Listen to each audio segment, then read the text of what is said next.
Hello friends, welcome to our YouTube channel study with Sunil. तो दोस्तों, कैसे हैं आप लोग? आई होप आप लोग अच्छे ही होंगे और आप लोग की तैयारी अच्छी ही चल रही होगी। दोस्तों, जैसा कि हमने एडुटेरिया 5000 प्लस का 3 प्रैक्टिस सेट दिए थे, आई होप आप लोग को अच्छा लगा होगा। तो उसी तरह आज प्रैक्टिस सेट 4 के जितने भी क्वेश्चंस हैं उनका फुल डिस्कशन करेंगे। तो आप लोग वीडियो को अंत तक जरूर देखें और एक दूसरे दोस्तों में शेयर भी करेंगे और चैनल को सब्सक्राइब करेंगे। चलिए देखते हैं आज का प्रैक्टिस सेट का 50 क्वेश्चन है इसमें कुल। इसमें प्रैक्टिस सेट 4 में जो कि पूरा प्रैक्टिस सेट का फुल डिस्कशन हम लोग देखेंगे। चलिए चलते हैं क्वेश्चन नंबर 1 पे।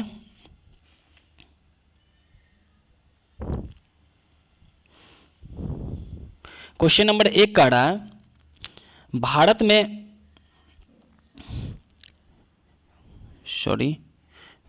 क्वेश्चन नंबर 1 है भारत में पर्यावरण संरक्षण अधिनियम कब पारित किया गया था? तो पर्यावरण संरक्षण अधिनियम 1986 में पारित किया गया था।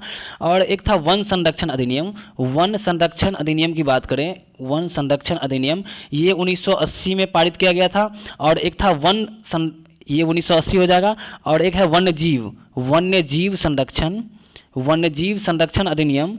ये वन्यजीव संरक्षण अधिनियम 1972 में किया गया था और पर्यावरण संरक्षण अधिनियम 1986 में किया गया था। चलिए आगे क्वेश्चन नंबर 2 देखते हैं। क्वेश्चन नंबर 2 है निम्नलिखित में से कौन से एक कृत्रिम पारितंत्र है? तो कृत्रिम पारितंत्र की बात करें तो ये बगीचा जो है ये कृत्रिम पारितंत्र हो जाएगा। आगे पारिस्थितिक तंत्र की बात करें तो पारिस्थितिक तंत्र का सर्वप्रथम प्रयोग किया था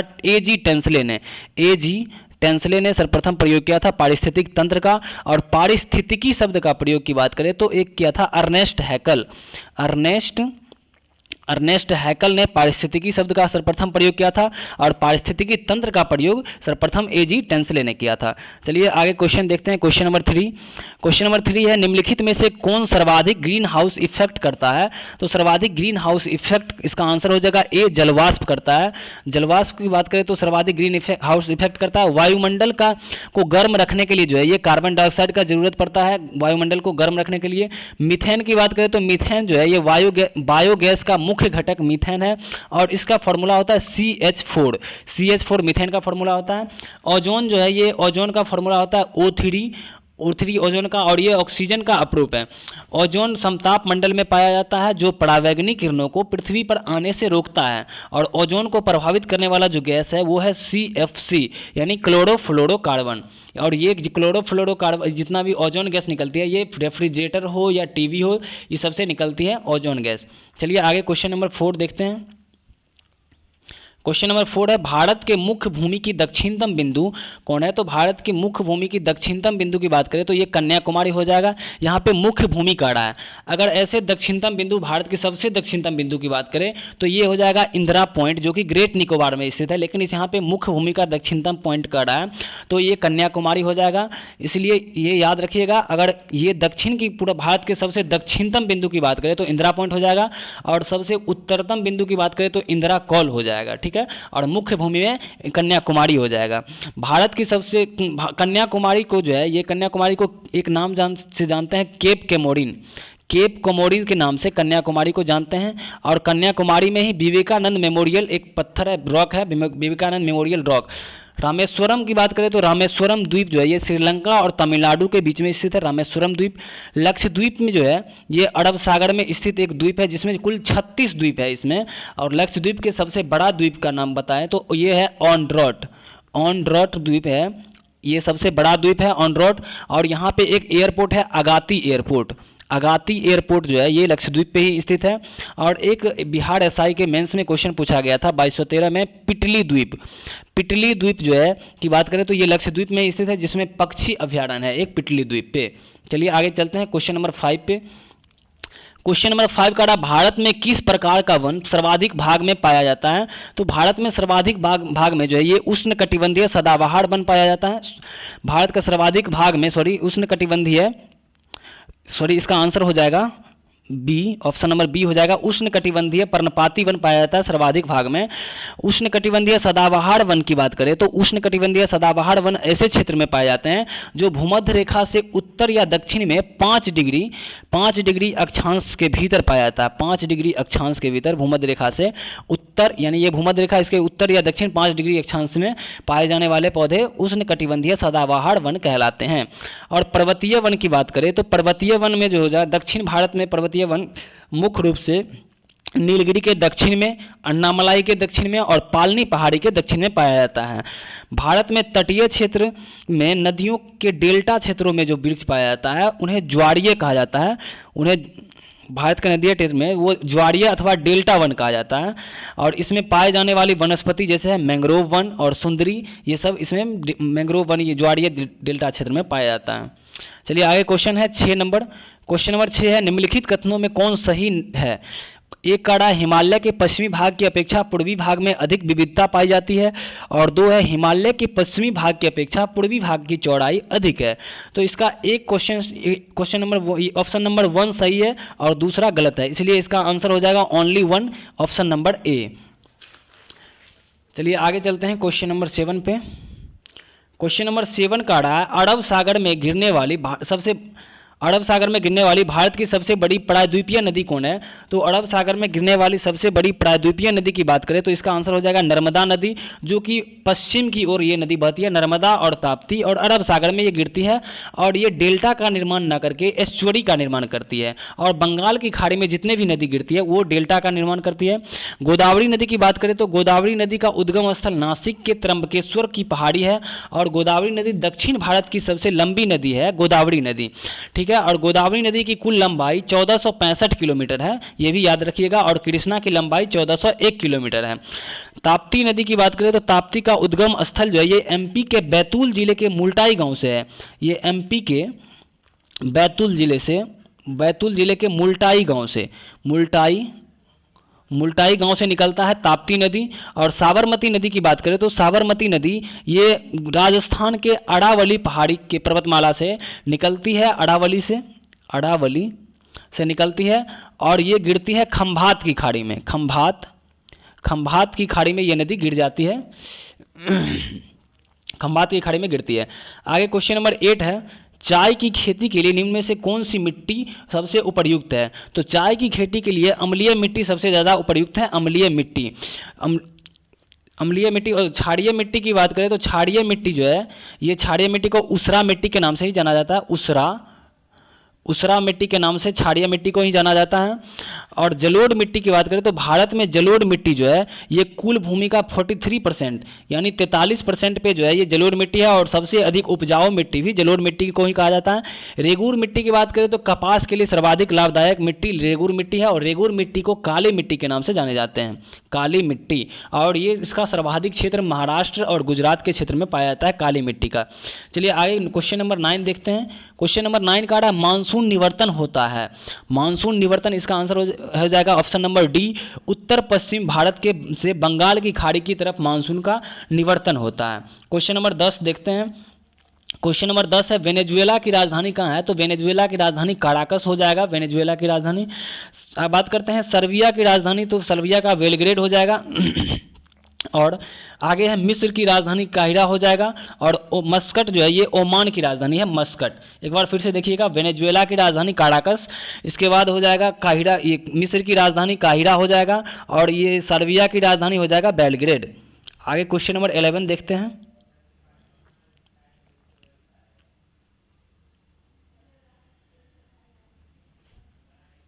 क्वेश्चन नंबर 11 का रहा, निम्नलिखित में से कौन सुमेलित नहीं है? ए ऑप्शन है भारत चक्रवात, चीन टाइफून बी ऑप्शन है, ऑस्ट्रेलिया में बिलीबिली और अमेरिका में वाग्यो।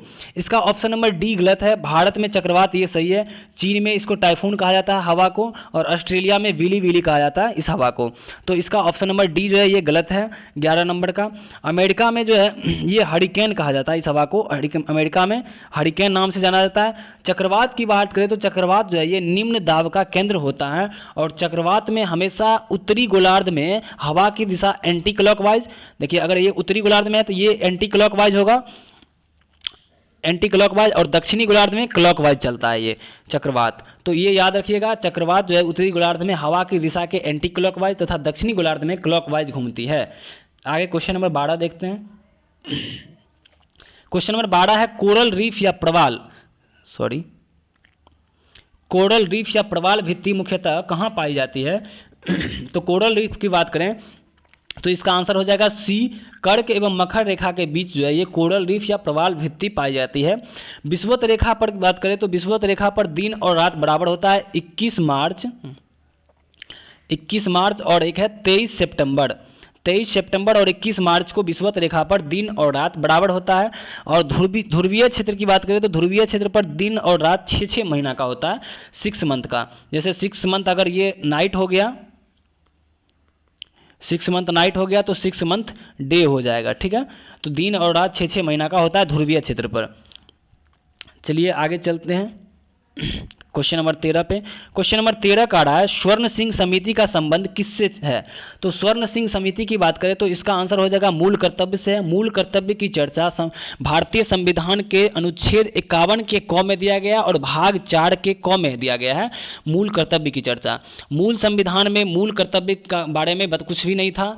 उसको 42वां संविधान संशोधन के द्वारा, 42वां संविधान संशोधन 1976 के द्वारा इसमें कुल 10 मूल कर्तव्य जोड़ा गया था और 11वां मूल कर्तव्य जो है ये 86वां संविधान संशोधन के द्वारा जोड़ा गया था 2002 में, जिसमें शिक्षा से संबंधित अधिकार दिया गया है, जो कि आर्टिकल 21 के 1 में रखा गया है। शिक्षा संबंधित अधिकार 6 से 14 वर्ष के शिक्षा उसके पेरेंट्स के द्वारा दिया जाएगा, ये आर्टिकल 21 का ए है। इसी को 86वां संविधान संशोधन 2002 में जोड़ा गया था। नीति निर्देशक की बात करते हैं तो नीति निर्देशक तत्व को डीपीएसपी के रूप में जाना जाता है, नीति निर्देशक तत्व। और इसका बारे में चर्चा है आर्टिकल 36 से लेकर के 51 तक। आर्टिकल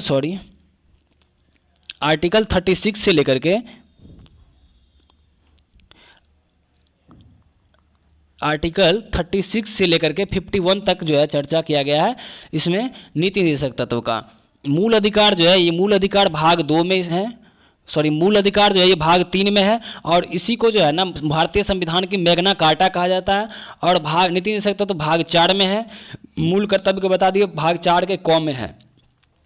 चलिए आगे चलते हैं। क्वेश्चन नंबर 14 का रहा है न्यायोचित एवं मानवीय कार्य दशाओं तथा मातृत्व सहायता के लिए उपबंध संविधान के किस अनुच्छेद में किया गया है? तो इसका आंसर हो जाएगा ऑप्शन नंबर सी, आर्टिकल 42 में। आर्टिकल 39 की बात करते हैं तो आर्टिकल 39 में है नीति के प्रावधान या सिद्धांत से संबंधित है आर्टिकल 39। नीति के प्रावधान या सिद्धांत से संबंधित आर्टिकल 39 है। आर्टिकल 41 की बात करते हैं तो इसमें है कुछ दशाओं में काम तथा लोक सहायता पाने का अधिकार है आर्टिकल 41 में। आर्टिकल 42 की बात करते हैं तो इसमें यह बताया गया है जो मातृत्व सहायता के लिए उपबंध और संविधान के लिए कुछ अनुच्छेद, और अनुच्छेद 43 में है कर्मकारों के लिए निर्वाह मजदूरी तथा कुटीर उद्योग के बारे में बढ़ावा देना, ये आर्टिकल 43 में दिया गया है। आगे क्वेश्चन 15 पे चलते हैं। क्वेश्चन नंबर 15 का रहा है भारत के नियंत्रक एवं महालेखा परीक्षक के संबंध में निम्न कथनों पर विचार कीजिए। एक है इसके कार्यकाल 6 वर्ष या 62 वर्ष की आयु तक का होता है। ऑप्शन नंबर 2 है यह राष्ट्रपति के प्रसाद पर्यंत अपने पद पर बना रहता है। इसके बाद इसके वेतन एवं अन्य सेवा शर्तें राष्ट्रपति द्वारा निर्धारित होती है। उपर्युक्त में से कौन सा कथन गलत है? इसमें गलत चुनने के लिए कहा रहा है कौन सा कथन इसमें से गलत है, तो इसका आंसर हो जाएगा ऑप्शन नंबर डी। इसमें से जितना भी है ये सभी गलत है इसमें, ठीक है। तो इसके बाद इसमें देखिए इसका कार्यकाल जो होता है कैग का ये 6 वर्ष या 65 वर्ष का होता है। 6 वर्ष या 65 वर्ष कैग का प्रमुख कार्यकाल 6 वर्ष या 65 वर्ष होता है। और इसमें जो है उम्र जो भी पहले होगा की अवधि के लिए राष्ट्रपति द्वारा इसका नियुक्त किया जाता है कैग का। कैग का फुल फॉर्म होता है कंप्ट्रोलर एंड ऑडिटर जनरल। इसमें कैग के बारे में जो चर्चा किया गया ये 148 आर्टिकल 148 से लेकर 151 तक इसकी चर्चा किया गया कैग के बारे में। CAG comptroller and auditor general article 148 की बात करते हैं तो आर्टिकल 148 में दिया गया है भारत का नियंत्रक एवं महालेखा परीक्षक होगा, यह आर्टिकल 148 में है। 149 आर्टिकल में है कैग के कर्तव्य और शक्ति, इसमें है कर्तव्य इसमें कैग के बारे में, पद के बारे में है, इसमें कर्तव्य है, कर्तव्य एवं शक्ति है। और 150 की बात करें तो 150 में है संघ एवं राज्यों के लेखाओं का प्रारूप। संघ एवं राज्यों के लेखाओं का प्रारूप जो कैग जारी करेगा वो 150 में है। और आर्टिकल 151 में है लेखा परीक्षा पर प्रतिवेदन जो छपता है कैग, वो है 151 में। चलिए इस आगे चलते हैं क्वेश्चन नंबर 16 पे। क्वेश्चन नंबर 16 का रहा है जिन राज्यों में मुख्यमंत्री समेत मंत्रियों की अधिकतम संख्या विधानसभा की कुल सदस्यों की संख्या के कितने % से अधिक नहीं होनी चाहिए। तो इसका आंसर हो जाएगा सी। 91वां संविधान संशोधन 2003 में जो हुआ था, इसके तहत केंद्र तथा राज्य में मंत्री परिषद की सदस्य की संख्या क्रमशः लोकसभा तथा विधानसभा में की बात करें तो लोकसभा तथा विधानसभा में 15% से अधिक नहीं होनी चाहिए। ये 91वां संविधान संशोधन 2003 में ये जारी किया गया था। चलिए आगे क्वेश्चन नंबर 17 चलते हैं। क्वेश्चन नंबर 17 है रीट जारी करना उच्चतम न्यायालय के किस क्षेत्राधिकार में आता है। तो इसका आंसर हो जाएगा ऑप्शन नंबर 20, न्यायाधीश क्षेत्राधिकार के अंतर्गत आता है रीट जारी करना। रीट की बात करते हैं तो सुप्रीम कोर्ट और हाई कोर्ट टोटल 5 प्रकार की रीट जारी करता है। सुप्रीम कोर्ट का रीट जो है ये आर्टिकल 32 के तहत है और हाई कोर्ट का है 226। हाई कोर्ट 226 के तहत रीट जारी करता है और सुप्रीम कोर्ट आर्टिकल 32 के तहत जारी करता है 5 प्रकार के रीट, जिसमें 5 प्रकार के रीट में है बंदी प्रत्यक्षीकरण, परमादेश, निषेध, उत्प्रेषण और एक लास्ट है परमाधिकार। चलिए आगे चलते हैं क्वेश्चन नंबर 18 पे। क्वेश्चन नंबर 18 का रहा है दल बदल अधिनियम संबंधित संशोधन कब पारित किया गया था। तो दल बदल संशोधन की बात करें तो इसमें 52वां संविधान संशोधन जो आया था 1985 में 1985 में, इसके द्वारा ये व्यवस्था किया गया था संविधान में दल बदल संबंधित अधिनियम लाया गया था 1985 में, ये 52वां संविधान संशोधन के द्वारा, ठीक है। और इस पर प्रतिबंध लगाया गया था जिसको कुल 10वीं अनुसूची में रखा गया है। भारतीय संविधान की 10वीं अनुसूची में दल बदल के बारे में चर्चा किया गया। चलिए आगे क्वेश्चन नंबर 19 है सर्वप्रथम प्रत्यक्ष चुनाव का प्रावधान निम्नलिखित में से किस अधिनियम के द्वारा किया गया था। तो प्रत्यक्ष चुनाव की बात करें तो इसका आंसर हो जाएगा ऑप्शन नंबर सी, भारत शासन अधिनियम 1919 के द्वारा प्रत्यक्ष रूप से चुनाव का प्रावधान किया गया था। अप्रत्यक्ष चुनाव का प्रावधान की बात करें तो अप्रत्यक्ष चुनाव पहली बार भारत परिषद अधिनियम 1892 में अप्रत्यक्ष चुनाव का प्रावधान किया गया था। और बजट पर बहस की चर्चा भी 1892 के एक्ट के तहत ही किया गया था। सांप्रदायिक निर्वाचन की बात करें तो 1909 में सांप्रदायिक निर्वाचन का जो है ये व्यवस्था किया गया था, जिसमें मुस्लिम लीग के लिए अलग चुनाव का व्यवस्था किया गया था मुस्लिमों के लिए। मुसलमानों के लिए उसमें यह था कि मुसलमान प्रतिनिधि को सिर्फ मुसलमान ही वोट कर सकते हैं। इसके बाद बात करते हैं प्रांतों में द्वैध शासन का। तो प्रांतों में द्वैध शासन 1919 में जो लगाया गया था उसको खत्म किया गया था 1935 के एक्ट के तहत। भारत शासन अधिनियम 1935 के तहत जो प्रांत में द्वैध शासन था उसको खत्म करके केंद्र में द्वैध शासन लगाया गया था। चलिए आगे क्वेश्चन नंबर 20 देखते हैं।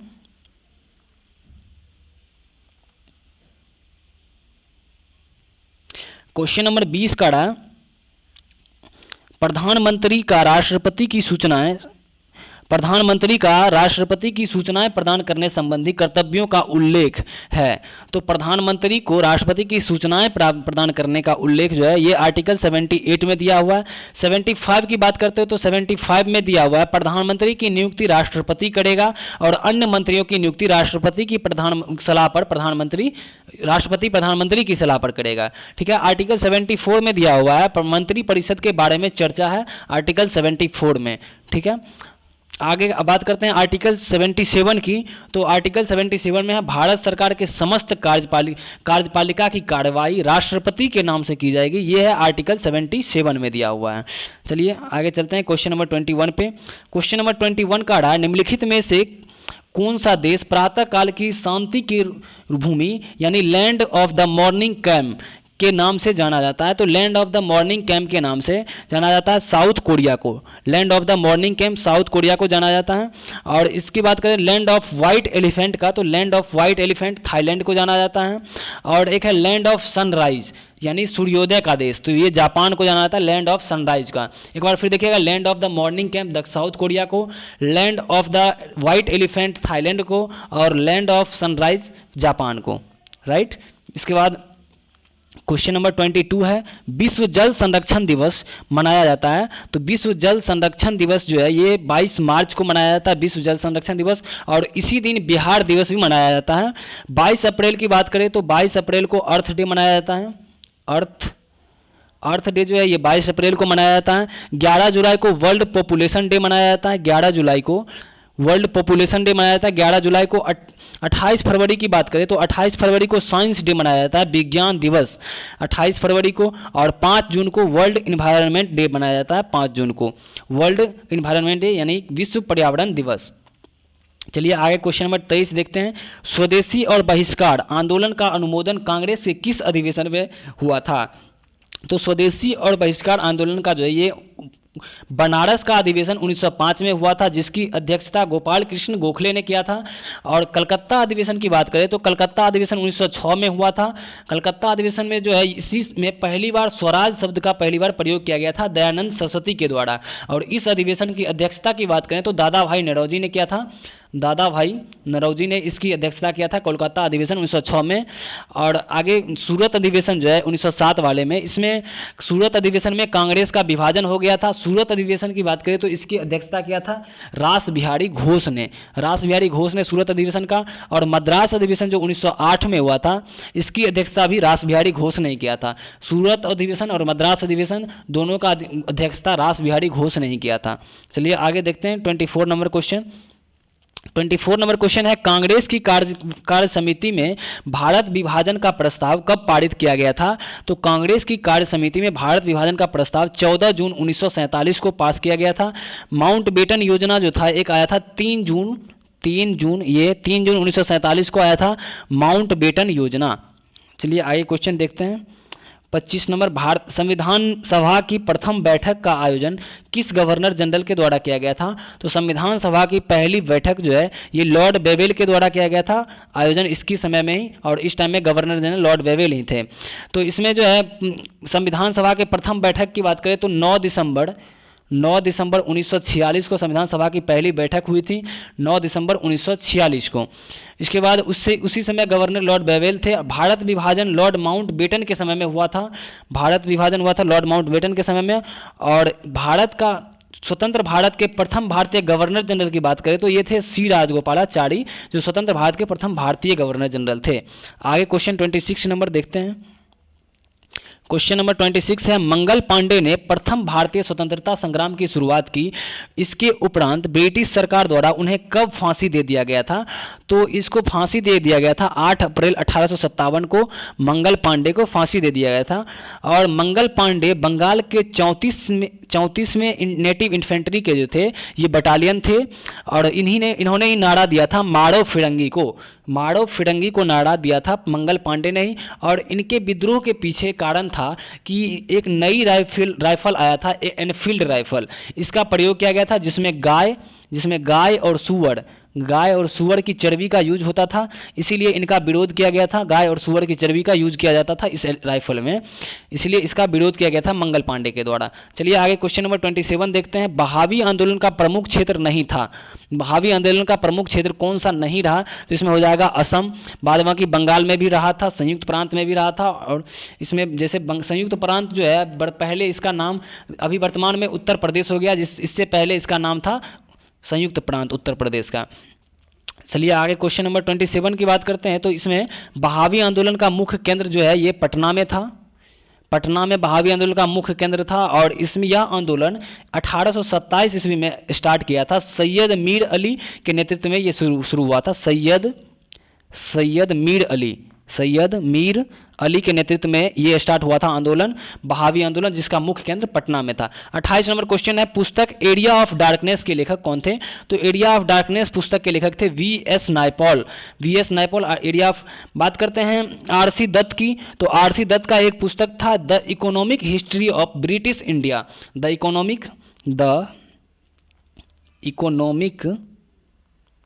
हिस्ट्री ऑफ ब्रिटिश इंडिया, ये पुस्तक के लेखक जो थे ये आर.सी. दत्त थे। और एक था पुस्तक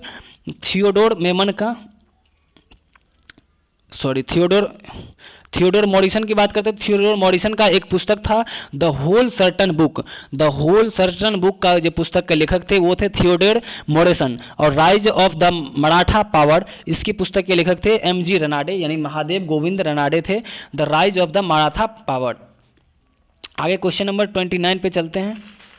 क्वेश्चन नंबर 29 का आ रहा है सूची 1 को सूची 2 से सुमेलित करना है। तो इसका देखिए सूची 1 को सूरत की संधि, तो सूरत की संधि की बात करें तो सूरत का संधि हुआ था 1775 में, पूना का संधि हुआ था 1817 में, और इसके बाद पुरंदर की संधि की बात करें तो 1665 में हुआ था, और देवगांव की संधि 1803 में हुआ था। तो चलिए इसको मिलाते हैं, देखते हैं। इसका हो जाएगा ए का 4, बी का 3 और सी का 1 और डी का 2। इसका ऑप्शन नंबर सी सही हो जाएगा। चलिए आगे देखते हैं क्वेश्चन।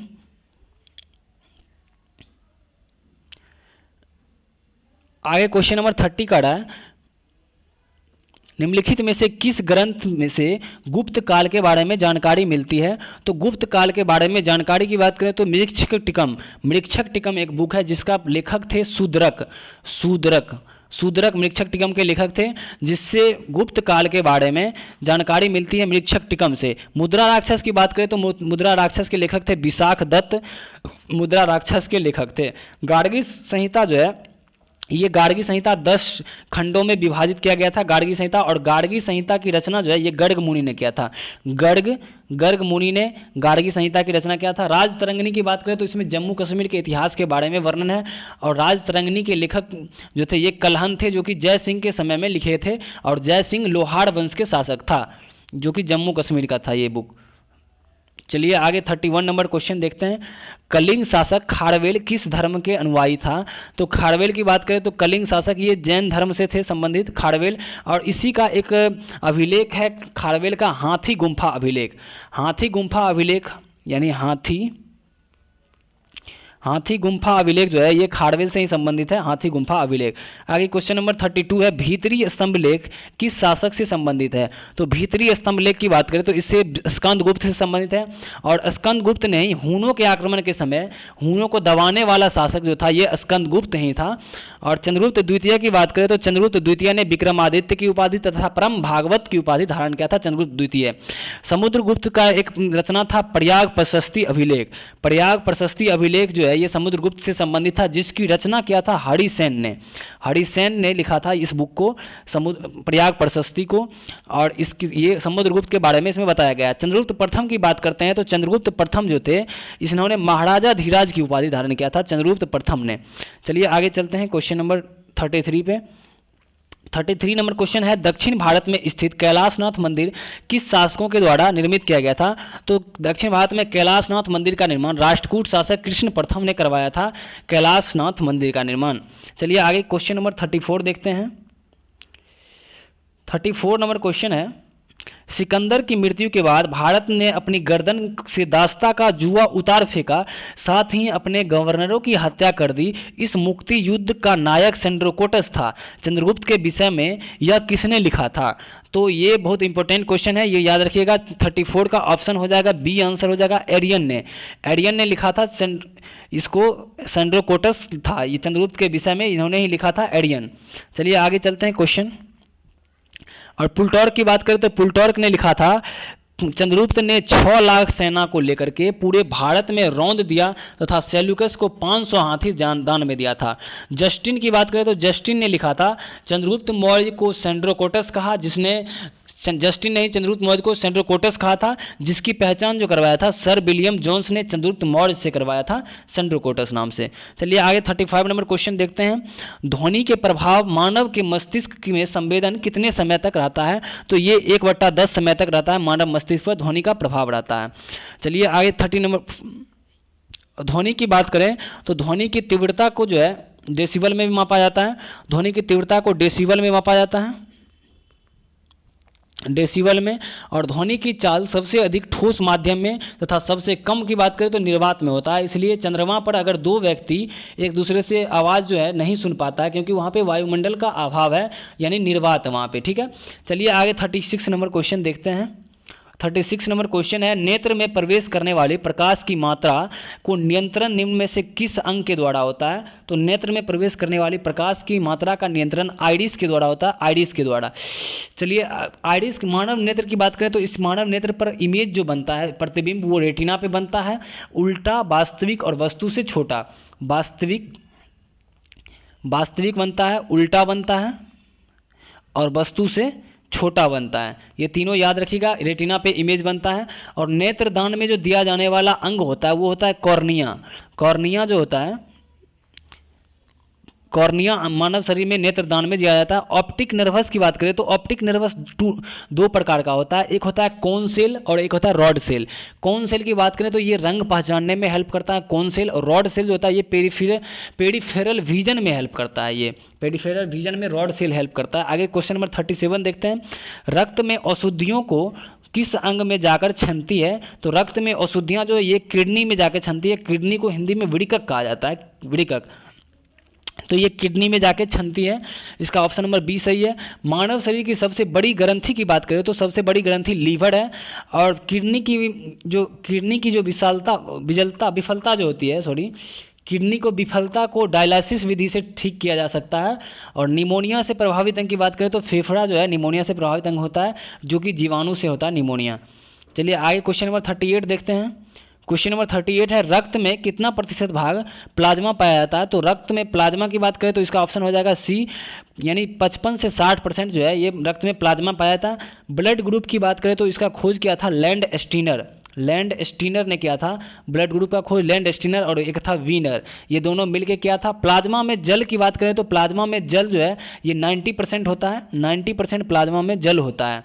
ब्लड ग्रुप की बात करें तो ब्लड ग्रुप जो होता है, ब्लड ग्रुप कुल 4 प्रकार के होता है। एक होता है ए, एक होता है बी, और एक होता है ए बी, और एक है ओ। इसमें बात करते हैं यूनिवर्सल डोनर की, तो इसमें हो जाएगा ओ पॉजिटिव यूनिवर्सल डोनर, ये ओ पॉजिटिव ओ निगेटिव हो जाएगा। ओ निगेटिव यूनिवर्सल डोनर है, और ए बी पॉजिटिव जो है ये यूनिवर्सल एक्सेप्टर है। ठीक है, ये याद रखिएगा। आगे क्वेश्चन नंबर 39 है। 39 नंबर क्वेश्चन का रहा, एक पौधे पर पुष्पन होने के लिए उत्तरदायी हार्मोन कौन सा है? तो पौधे पर पुष्पन के लिए यानी फूल खिलाने के लिए जो है उत्तरदायी हार्मोन फ्लोरिजेन है। फ्लोरिजेन, इसका ऑप्शन नंबर डी हो जाएगा। इसको फ्लोरिजेन को फूल खिलाने वाला हार्मोन भी कहा जाता है। ऑक्सिन की बात करें तो ऑक्सिन जो है ये पौधे की वृद्धि और विकास को नियंत्रित करता है, ऑक्सिन हार्मोन। और जिबरेलिन भी क्या करता है, ये भी पौधे के सभी भागों में वृद्धि को नियंत्रित करता है। साइटोकाइनिन की बात करें तो साइटोकाइनिन जो है ये कोशिका विभाजन को बढ़ावा देता है।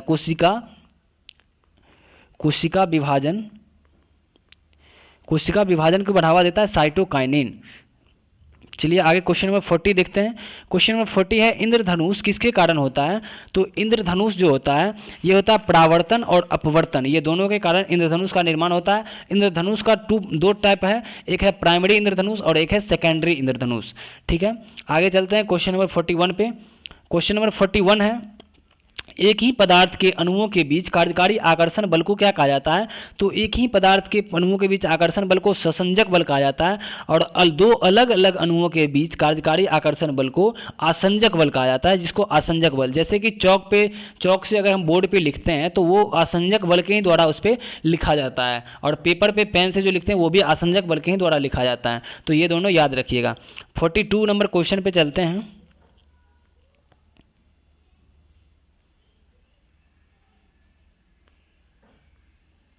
क्वेश्चन नंबर 42 है, किस अभिक्रिया में भाग लेने वाले पदार्थ को क्या कहलाता है? तो किसी अभिक्रिया में भाग लेने वाला जो पदार्थ होता है उसको अभिकारक कहा जाता है, अभिकारक। और बात करते हैं 42 का, तो ऑक्सीजन का जुड़ना जो है, ऑक्सीजन का जुड़ना तथा हाइड्रोजन का निकलना ये कहलाता है ऑक्सीकारक, और हाइड्रोजन का जुड़ना तथा ऑक्सीजन का निकलना ये कहलाता है अवकारक। ये दोनों याद रखिएगा, ऑक्सीजन का जुड़ना तथा हाइड्रोजन का निकलना ऑक्सीकारक कहलाता है, और हाइड्रोजन का जुड़ना तथा ऑक्सीजन का निकलना ये अवकारक कहलाता है। चलिए आगे क्वेश्चन नंबर 43 देखते हैं। 43 में कहा है, क्षारक को जल में घोलने पर क्या मुक्त होता है? तो क्षारक को जल में घोलने पर जो है इसमें क्षार को जब भी जल में घोलेंगे तो इसमें OH- मुक्त होगा। ठीक है, और बात करते हैं अम्लीय विलयन का, तो अम्लीय विलयन का pH मान जो होता है वो अम्लीय 7 से कम होता है, और शुद्ध जल का जो होता है वो होता है 7 के बराबर, और क्षारीय की बात करें तो 7 से अधिक हो जाएगा क्षारीय का। और pH की बात करें तो pH जो स्केल है उसका खोज किया था सोरेनसन ने, 1909 में किया था। सोरेनसन ने किया था pH स्केल का खोज। नींबू के pH मान की बात करें तो नींबू का pH मान जो होता है ये होता है 2.2, नींबू का पीएच मान 2.2 होता है, ये याद रखिएगा। और 7.4 जो है ये ब्लड का होता है। चलिए आगे 5 नंबर देखते हैं। बादल और वायुमंडल का तैरना किस कारण से होता है? तो बादल और वायुमंडल का जो तैरना होता है ये अल्प घनत्व के कारण होता है, अल्प घनत्व के कारण, जिसके ऑप्शन नंबर डी है, ये श्यानता दिया हुआ है, ऑप्शन नंबर डी इसका राइट आंसर होगा। चलिए आगे क्वेश्चन 46 देखते हैं।